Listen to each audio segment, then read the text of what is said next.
मनीषा सिंह आपका स्वागत करती हूं लिविंग 24 न्यूज में और आप देख रहे हैं आज की स्पेशल ब्यूरो रिपोर्ट। में केंद्र और राज्य सरकार से जुड़ी हुई संस्थाओं को, स्थानीय प्रशासन और शासन से जुड़े हुए विभिन्न विभागों को मिलकर के इन सभी कार्यों को व्यवस्थित रूप से समयबद्ध तरीके से आगे बढ़ाना है। स्वच्छता के लिए प्लास्टिक फ्री कुंभ होगा, जीरो लिक्विड डिस्चार्ज के लिए हमें यहां पर फिर से कार्य करना है, मेले का विस्तार करना है और प्रयास होना चाहिए कि मुख्य पर्व जो होंगे स्नान के, उस दौरान वीआईपी और वीवीआईपी के प्रोटोकॉल सस्पेंड रहेंगे। यह हम पहले से ही सुनिश्चित करेंगे और इसको हमें हर हाल में लागू करना है। दूसरा, एंटी ड्रोन सिस्टम यहाँ पे लागू होना चाहिए। एआई टूल के माध्यम से सिक्योरिटी एंड सेफ्टी का बेहतर प्रबंधन भी यहाँ दिखना चाहिए।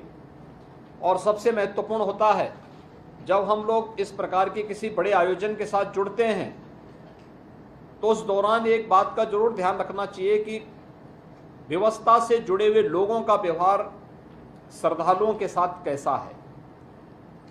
जो भी कार्मिक यहां डिप्लॉय किए जाएं, वे सिविलियन हो, विभिन्न संगठनों से जुड़े हुए स्वयंसेवक गण हो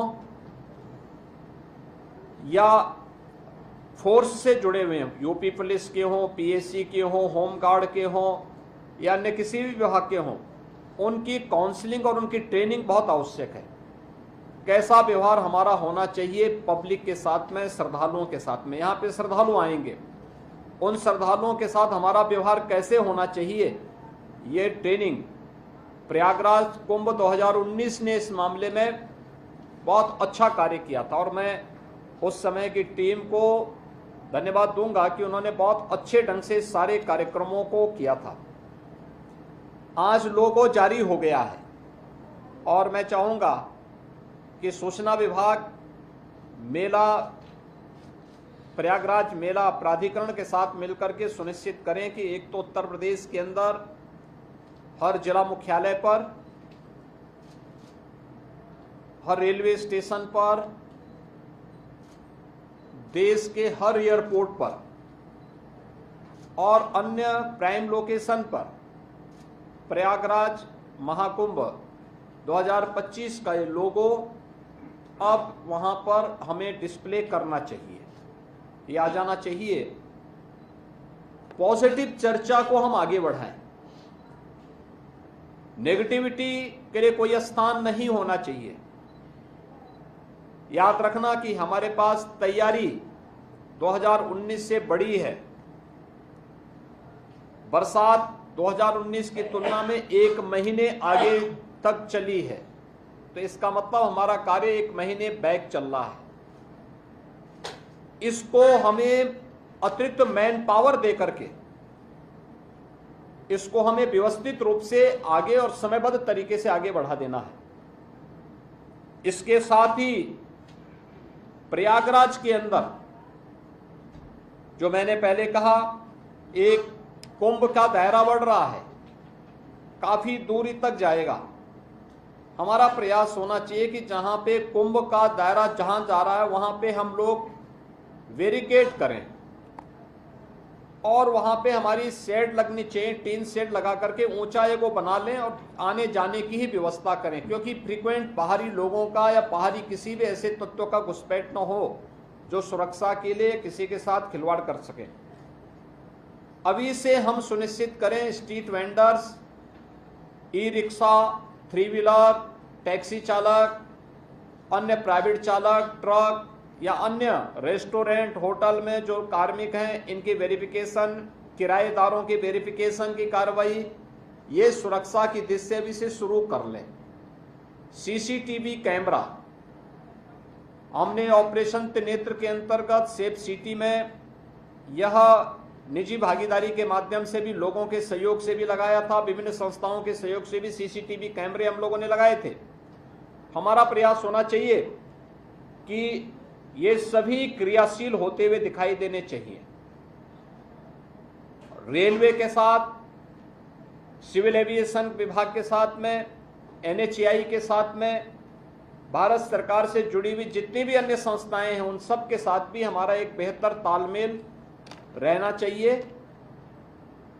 मुझे विश्वास है कि हमारे पास अभी समय है, कार्य व्यवस्थित रूप से आगे बढ़ रहा है। टीम प्रयागराज, जो प्रयागराज महाकुंभ के लिए यहाँ पे अधिकृत की गई है, वह यहाँ के मान्य जनप्रतिनिधियों के साथ बेहतर संवाद बनाते हुए अखाड़ों के साथ में, संतों के साथ में, आचार्यवाड़ा, काकचौक या तीर्थ पुरोहित, इन सभी के साथ में बेहतर समन्वय बनाते हुए अपने कार्यक्रम को हम लोग समयबद्ध तरीके से कर रहे हैं। और जितने भी बड़े कार्य, कंस्ट्रक्शन के कार्य हो रहे हैं, हमारा प्रयास होना चाहिए कि 10 दिसंबर उसकी डेडलाइन हो। 10 से 15 के बीच में हमारा प्रयास होगा कि हम प्रधानमंत्री जी को यहाँ आमंत्रित करके कुंभ मेले के लिए उनसे सभी परियोजनाओं का उद्घाटन आदि के बारे में उनके करकमलों से इसको संपन्न करवा करके इसकी शुभारंभ की घोषणा करवा दें। उसकी तैयारी अभी से हमारी होनी चाहिए। लेकिन मैं सभी विभागों से, चाहे वह भारत सरकार के विभाग हों या उत्तर प्रदेश सरकार से जुड़े हुए, उन सबसे मेरा आग्रह होगा कि जो उन्होंने डेडलाइन दी है उस पर उन्हें दिन रात लग करके मैन पावर बढ़ा, क्योंकि इधर पर्व और त्योहार पड़ेंगे। पर्व और त्योहार की पर्व और त्योहार आप मनाएं अतिरिक्त मानदेय दे करके, लेकिन हमें व्यवस्थित रूप से इन सभी कार्यों को आगे बढ़ाना पड़ेगा और हर हाल में एक दिव्य और भव्य कुंभ के लिए, क्योंकि पिछली बार 2019 में किए गए प्रयासों का परिणाम था कि यूनेस्को ने प्रयागराज कुंभ को मानवता की अमूर्त सांस्कृतिक धरोहर के रूप में मान्यता दी। हमारा प्रयास होना चाहिए कि फिर इस बार प्रयागराज कुंभ को वैश्विक स्तर पर इसी प्रकार की मान्यता प्राप्त हो। ये हम सब की सामूहिक जिम्मेदारी बनती है और वह टीम वर्क पूरे कुंभ के दौरान यहाँ दिखनी भी चाहिए, प्रयागराज वासियों के मन में भी दिखनी चाहिए। एक कार्य प्रयागराज के अंदर हो सकता है। क्या प्रयागराज के अंदर हम होम स्टे आदि की व्यवस्था को भी प्रमोट कर सकते हैं?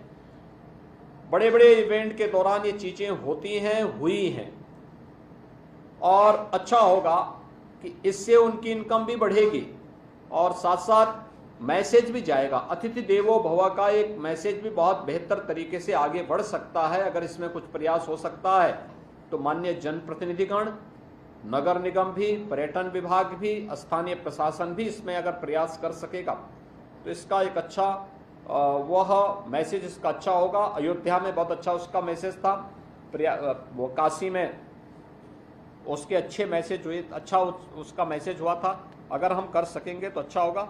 लेकिन ये बैठक आज यहाँ पे मेला प्राधिकरण की दूसरी बैठक हम यहाँ पे मेले के साथ, कुंभ मेले के साथ कर रहे हैं और अब हमें जल्दी जल्दी इन बैठकों के क्रम को आगे बढ़ाना पड़ेगा, जिससे हम व्यवस्थित रूप से इन सभी इस आयोजन को पूरी भव्यता के साथ संपन्न कर सकें और उत्तर प्रदेश को हम देश और दुनिया के सामने प्रस्तुत कर सकेंगे। मैं फिर सभी विभागों से कहूँगा कि जिनका जो कार्य है वे समयबद्ध तरीके से, गुणवत्तापूर्ण तरीके से उन कार्यों को आगे बढ़ाएंगे। कहीं भी इन दोनों में कोई कंप्रोमाइज़ नहीं होगा और अगर कहीं किसी स्तर पर हुआ तो उनकी जवाबदेही भी तय करेंगे।